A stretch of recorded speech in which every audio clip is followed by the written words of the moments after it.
Good morning, ladies and gentlemen. It has been a very long time. I did go a little bit MIA post sort of peak week series, I guess. And I will explain most of that in this video, but I just want to jump in, do a little bit of an intro. I'm about to go for a walk and get a coffee. I'm just prepping some of my meals this morning now. I've got some things in the microwave, some things in the air fryer, all that jazz.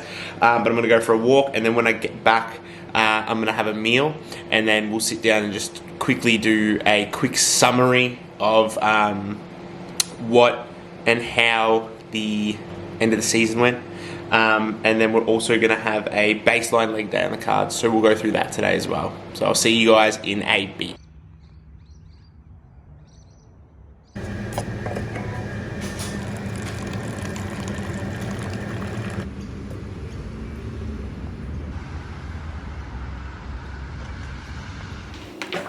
Okay, so back from my walk, got my meal one.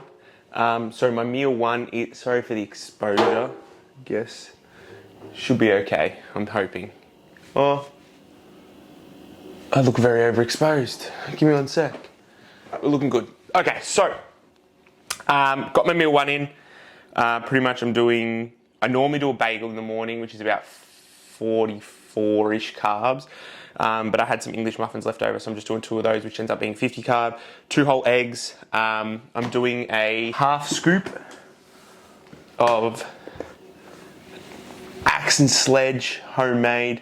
It's one of those mass sort of powders, gainer things. But the ingredient profile on it's really fucking good. There's no real fillers in it or anything like that. Like there is, don't get me wrong, but it's probably one of the better ones that I've seen. I sort of got it there just to incorporate a little bit of extra calories when need be, or if I'm in a rush and I need to make a shake or something like that. So I'm having that this morning. I'm going to put that into my cup with 250 mils of almond milk. But nonetheless, we'll jump into pretty much what I'm going to do is I'm going to shift across here because I might even put some footage up here of the show day. So start off first on NBA, so the peak week. I came 5th out of 5. I was super disappointed. I was actually really heartbroken. There were a few tears shed. I did want to shut down the season after that show, and I did have a lot of people in my corner, whether it be my partner Alana, my brother Michael, his partner Izzy, and then my coach AJ, who told me you just got to keep pushing forward. Like I couldn't let that knock me back, and I really did want to pull the pin, and I just wanted to go straight into the off season. It was such a long prep, 6 months, and then to be, get to the show and, look, it's stupid. It sounds like it's dumb, but getting told that I'm not good enough and I'm 5th place. And look, the lineup was insane. There were 2 actually, so that was NBA. There were 2 ICM pros on the stage with me, and the other boys were a decent amount older than me. I was only 24 at the time, I'm 25 now, but yeah, it was just the muscle maturity wasn't there. I needed a little bit more density, and then with that density would have come more condition. So unfortunately, didn't do as great as that one. But then we did shut the next show down. So I was meant to do a show after that. We did not do that. We gave myself 2 weeks to get a little bit leaner. And for the ICN show on the 1st of October, I came in so much better. The package was incredible in my eyes. A lot of people would have seen it and thought, oh, not lean enough, not big enough, whatever. But compared to the showing on the NBA show the 2 weeks prior, I was night and day better. Like I left that show not even placing, but I left that show being like, I looked fucking incredible from my standard at least, and especially from the standard from the 2 weeks prior. So I was really stoked with that. So obviously I've had the footage up for that. And yeah, that was it. That was just pretty much the show. We just sort of tidied me up a little bit more in between the 2 shows, made sure I got a little bit tighter, and we definitely did that. The load for the second show was a lot better than the load for the first show. So obviously you would have seen in the peak week videos that I did a linear load prior to the first show. And it worked, but I feel like on show day, I didn't have enough fullness to me. I didn't feel pumped, whereas on the second showing, I absolutely did. And on that second showing, what we did was we did a 2-day load, so we just loaded 2 days prior to the show. I was on stage about 3 or 4 hours earlier than the first show as well, so that could have also been another factor to take into account that why I looked better and why I felt better, but we just did, pretty much a load prior to that, and it worked really well. So we'll probably moving forward for the next showing, we will do that. But in regards to the next showing, I'm not going to be competing till 2025. I'm hoping to compete overseas. We're going to see where that goes. You know, things change, anything can happen. But now we're shutting it down. We've got 2 years or 2.5 years, I think it is, of an off season.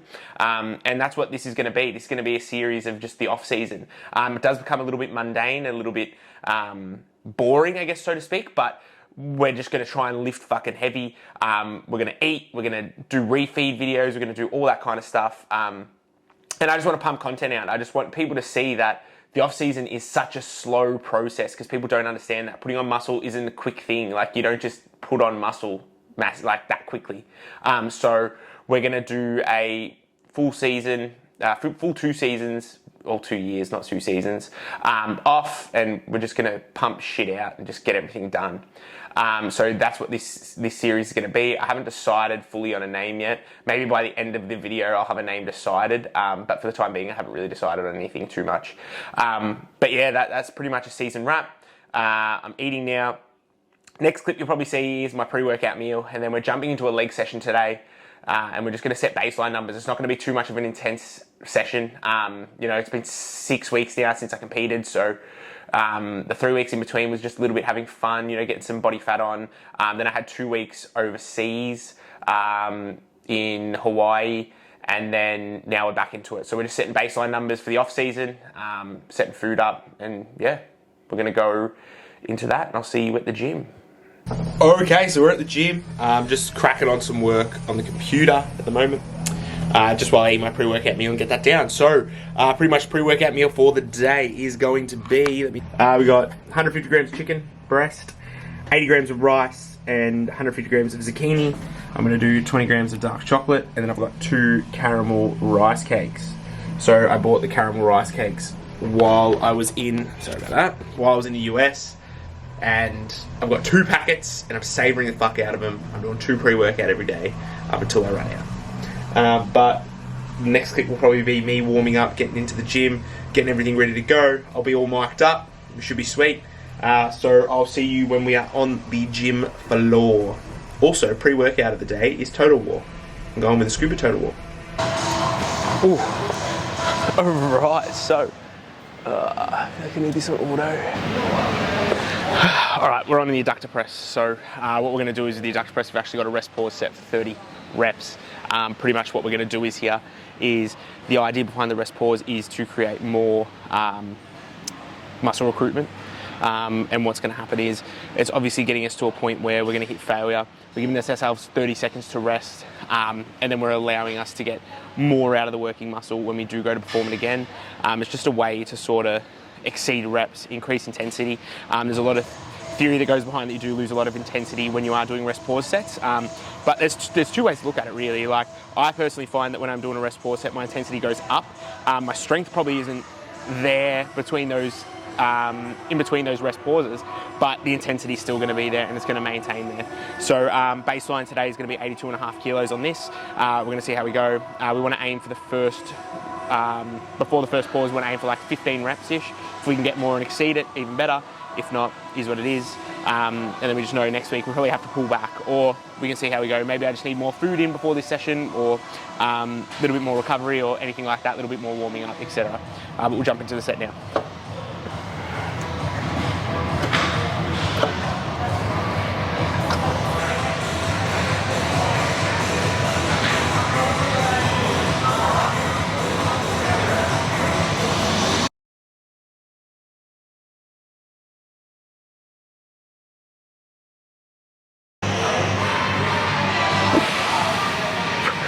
Come on.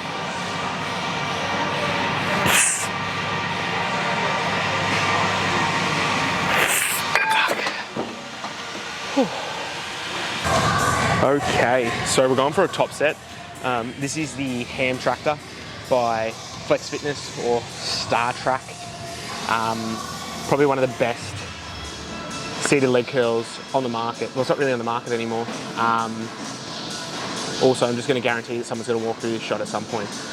But easily one of the best. It's a little bit light. Peak off season, I was putting plates on it. I do want to set a good baseline, so I am going a little bit lighter. I'm going to see how it feels.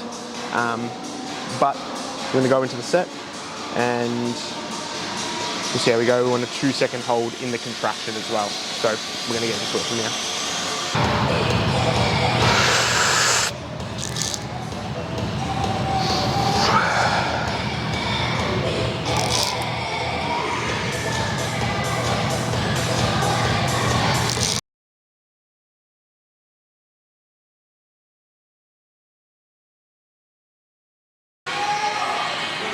Nah, one more. Go.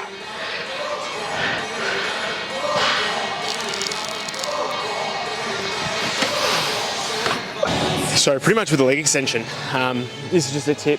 So what you want to do is you want to align the knee with the pivot point, which would be this bit here. So the knee lines up with the red dot for me. Not only that, what we want to do is, the little tip for you is, if you do get really sore knees when you're doing leg extensions, try to get the pad to sit as high up the leg as possible, as close to the knee, and as close to that pivot point as possible as well. It's not going to change too much as far as execution goes, and also muscle recruitment goes.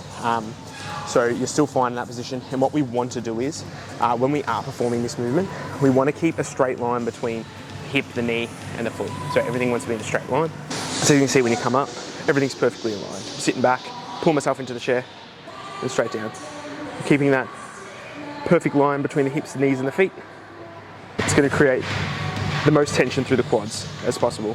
As you get a lot heavier, obviously as high up as the pad's going to come, as high as you can get the legs, isn't going to be as optimal. It's not going to be as straight, but it's still, you'll know when to draw the line to an extent with that.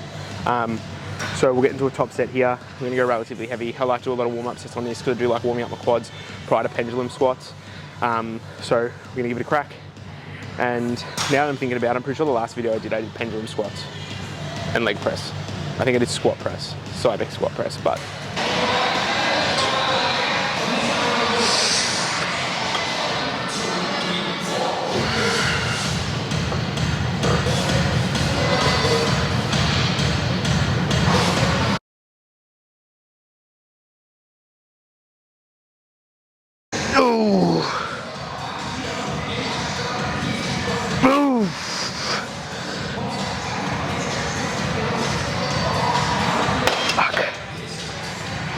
So I'm getting on the pendulum squat. I'm just going to talk before I do get into my top set because I really want to get into the zone for the top set.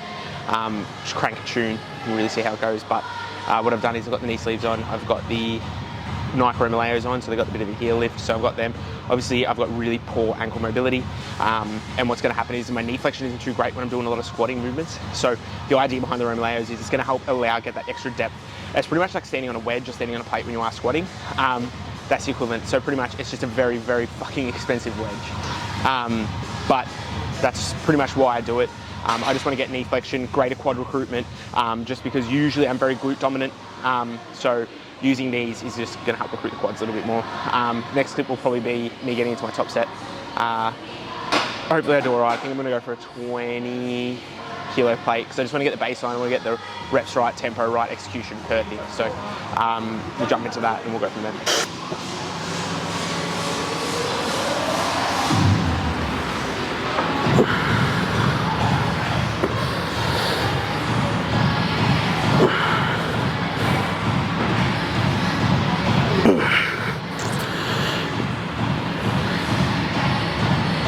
Oh yeah.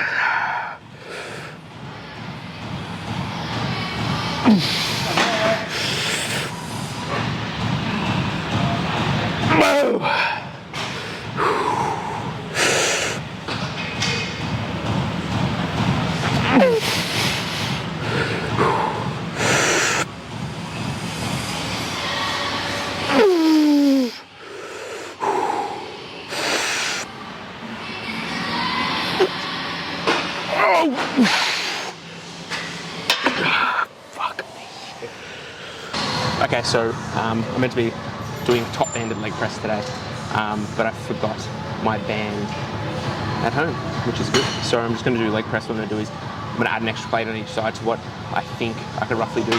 So next week, when I do set that baseline, I just got to pull the plate off. I usually use the green band, so it's probably about, I'd say about 40 kilos or 80 pounds of extra weight. So just doing a few more warm-ups and then we're going to get into the set.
was flipped. That's a wrap on the session. We'll do a summary probably at home. I'm going to wrap up now with some calves, just standing calf raises on the machine. Also, didn't mention this, but before the session, 5 minutes on the Stairmaster to warm up, get the joints moving, get a bit of blood flowing to the legs, the lower half, especially because I had been sitting down for a little while. And I also started with abs, so I always start with abs on my leg days to get the core fired. I do it on most days as well. If I do it first, I'm not going to neglect it, I find. But did that, warm up the core. The whole point of that is just for bracing when I'm doing a lot of squatting and leg pressing movements. To be honest with you today, you know what? I'll see you in a bit. We'll see you at home and I'll go through my summary of this session actually. So we're back home. About to get the post-workout meal in. Yes, that is a spoon behind my ear. About to get the post-workout meal in, just 150 grams of chicken breast, 80 grams of rice, and a Rice Krispie treat or an LCM's in Australia. But I brought some Rice Krispie treats in America, so I've been having them. Same as the caramel rice cakes. I'm just using them while I've got them because they're really enjoyable. That's the food done in the microwave. Pretty much for that session, I really did enjoy it. The only thing that I wasn't really happy with was the pendulum squat.